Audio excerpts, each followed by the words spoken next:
नमस्कार, मी पंजाब डक. आज आहे 23 मे 2025. राज्यातल्या सर्व शेतकऱ्याला सांगू इच्छितो की आज आहे 23 मे. म्हणजे आज 23 मे पासून राज्यामध्ये म्हणजे 30 तारखेपर्यंत भाग बदलत काही ठिकाणी मुसळधार, कुठं रिमझिम, कुठं ओढे नाले वाहतील असा पाऊस पडणार आहे, म्हणून हा अंदाज लक्षात. पण शेतकऱ्यासाठी सगळ्यात आनंदाची बातमी म्हणजे खूप शेतकऱ्याचे फोन येत होते, पाऊस कधी उघडत आहे, कारण की शेतकऱ्याचे रानं दुरुस्त करायचे राहिले.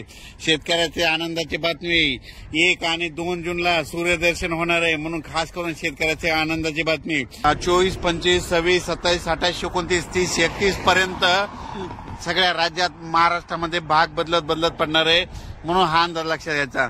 मात्र 1, 2, 3 तारखेला राज्यात सूर्यदर्शन होणार आहे, म्हणून ही खास करून शेतकऱ्याची आनंदाची बातमी. संत्र उत्पादकांचे फोन आले की म्हणजे आम्हाला ताण द्यायचा आहे आणि हे पाऊस कधी उडल, तर त्यांच्यासाठी सांगू इच्छितो 1, 2, 3 तारखेला सूर्यदर्शन होणार आहे, म्हणून खास करून त्यांनी अंदाज लक्षात घ्यावा. आणि राज्यातल्या सर्व शेतकऱ्याला सांगू इच्छितो की उघडल्याच्या नंतर तुम्ही तुमचे शेतं रोटावेटर, कल्टिवेटर करून आपण आपली शेतं तयारीत ठेवा, कारण की राज्यात परत मान्सूनचा पाऊस कधी येणार आहे तर मी व्हिडिओ नंतर देणार आहे.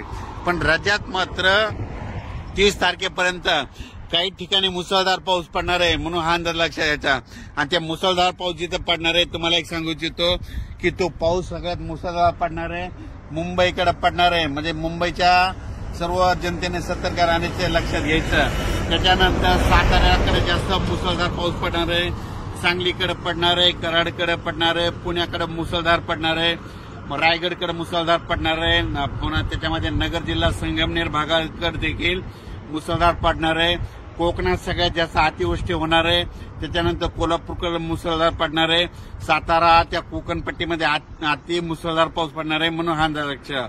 त्याच्यानंतर परत हा पाऊस म्हणजे भाग बदलत पुन्हा महाराष्ट्र, मराठवाड्याकडे, विदर्भाकडे असा दररोज वेगवेगळ्या भागाकडे जाणार आहे.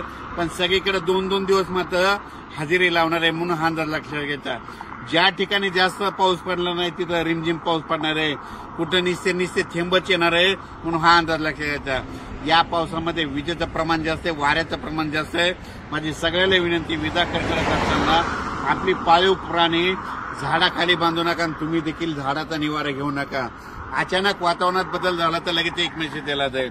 पण राज्यात मात्र सातारा, सांगली, कोल्हापूर, पुणे, कोकण, नाशिक, मुंबई या भागाकडे मुसळधार अतिवृष्टी देखील होणार आहे, म्हणून हा अंदाज लक्षात. तिकडच्या भागातल्या त्याला पूर देखील येईल, म्हणून हे त्यांनी लक्षात घ्यायचं. आणि अचानक वातावरणात बदल झाला तर लगेच उद्या 24 तारखेला परत एक मेसेज दिला जाईल. धन्यवाद.